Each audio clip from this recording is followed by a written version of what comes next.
الفل. سؤال وإجابة على السريع. الناس اللي بتسأل على الموضوع الوايرلس، الشحن بتاع التليفون ده مكانه تمام.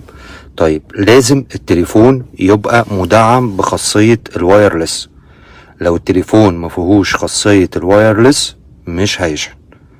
لازم يبقى التليفون نفسه فيه خاصية الوايرلس تشارجر، غير كده مش هيشحن. تمام.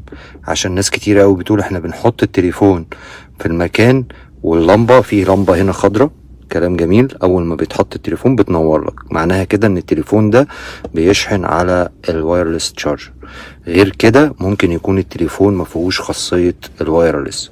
طبعا اغلب الموبايلات الحديثة زي الايفون 13 وال11 وال12 وال14 والسامسونج الجديد كله في خاصية الوايرلس تشارجر.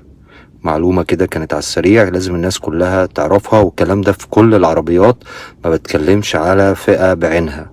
اي عربية فيها خاصية الوايرلس تشارجر لازم يبقى العربية الموبايل بتاعك يكون مجهز بالخاصية دي علشان تعرف تشحن الموبايل بتاعك.